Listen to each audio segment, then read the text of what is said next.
भगवत गीता के पाठ से व्यक्ति को काम व कर्म के बारे में सीख मिलती है। इतना ही नहीं, हमारे हर प्रश्न का उत्तर गीता में समाहित है। आप जितनी बार इसका पाठ करेंगे, आपको कुछ नया सीखने को मिलेगा। गीता पढ़ने का सही नियम क्या है? इन 4 चरणों से गुजरने के बाद ही मिलता है पूर्ण ज्ञान। श्रीमद् भगवत गीता हिंदू धर्म का एक पवित्र ग्रंथ है। गीता में 18 अध्याय और 700 श्लोक हैं, जो सभी महत्वपूर्ण हैं। महाभारत में भगवान श्री कृष्ण ने अर्जुन को जो उपदेश दिए थे, वही गीता है। गीता में आत्मा, परमात्मा, भक्ति, कर्म, जीवन आदि का बृहद रूप से वर्णन किया गया है।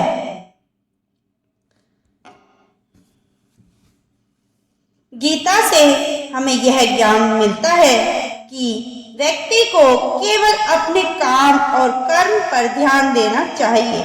साथ ही कर्म करते समय इस बात का ध्यान रखना चाहिए कि हम जो भी कर्म कर रहे हैं, उसका फल भी हमें निश्चित ही प्राप्त होगा।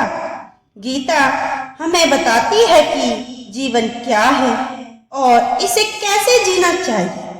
आत्मा और परमात्मा का मिलन कैसे होते हैं, अच्छे और बुरे की समझ क्यों जरूरी है, इन सभी सवालों का जवाब हमें गीता से ही प्राप्त होता है। लेकिन सवाल यह है कि गीता का पूर्ण ज्ञान कैसे प्राप्त किया जा सकता है और इसके लिए इसे कितनी बार पढ़ना चाहिए। गीता या फिर किसी भी पाठ से ज्ञान को प्राप्त करने के 4 स्तर होते हैं: श्रवण या पठन ज्ञान, मनन ज्ञान, निधि अध्ययन ज्ञान, अनुभव ज्ञान। ये 4 स्तर हैं। इन चारों स्तरों से गुजरने के बाद ही किसी ज्ञान की पूर्णता प्राप्ति होती है और इससे समुचित लाभ होता है। इसका अर्थ यह है कि आप पहले पढ़ते या सुनते हैं, इसके बाद पढ़ें, सुने, ज्ञान के बारे में चिंतन व मनन करते हैं। यदि वह आपको ठीक और उपयोगी लगती है, तब उसका अभ्यास कर उसे अपने जीवन में उतारते हैं और आखिर में उस ज्ञान का प्रतिफल आपको मिलता है। किसी भी ज्ञान को आप पढ़कर या सुनकर छोड़ देंगे, उसे अपनाएंगे नहीं, तो उसका फल कैसे मिलेगा? ही बात गीता पर भी लागू होती है। जब हम गीता पढ़कर उसके उपदेशों को जीवन में उतारेंगे, तो निश्चित ही सुपरिणाम सामने आएगा। कितनी बार पढ़ना चाहिए श्रीमद् भगवत गीता और क्या है इसके लाभ? जब हम पहली बार गीता पढ़ते हैं, तो इसे हम एक अंधे व्यक्ति के रूप में पढ़ते हैं, यानी हम केवल इतना ही समझ पाते हैं कि कौन किसके पिता हैं, कौन किसकी बहन है और कौन किसका भाई है। पहली बार गीता पढ़ने पर इससे ज्यादा कुछ समझ में नहीं आता। जब हम दूसरी बार गीता पढ़ते हैं, तो मन में कुछ सवाल जागृत होंगे कि ऐसा क्यों किया गया या वैसा क्यों हुआ।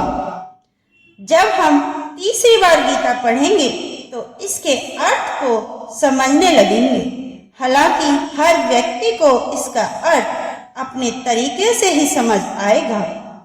जब चौथी बार हम गीता पढ़ेंगे, तो हर एक पात्र से जुड़ी भावनाओं को समझ पाएंगे। जैसे अर्जुन के मन या दुर्योधन के मन में क्या चल रहा है। 5वीं बार गीता को पढ़ने से पूरा कुरुक्षेत्र हमारे मन में खड़ा हो जाएगा और हमारे मन में अलग अलग कल्पनाएं होती हैं।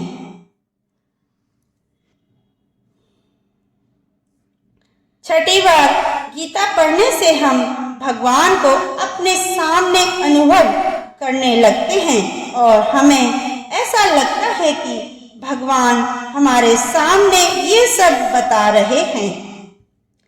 8वीं बार गीता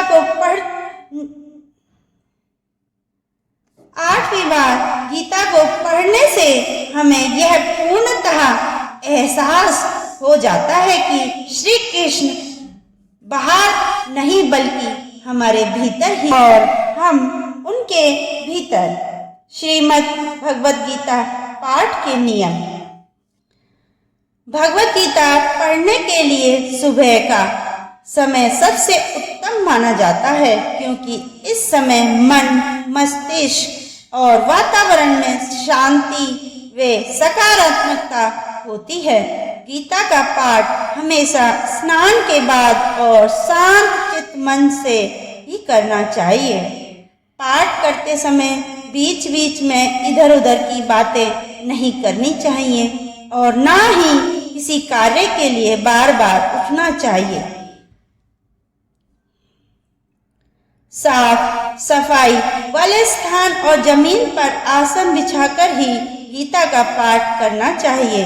गीता के प्रत्येक अध्याय को शुरू करने से पहले और बाद में भगवान श्री कृष्ण और गीता के चरण कमलों को स्पर्श करना चाहिए।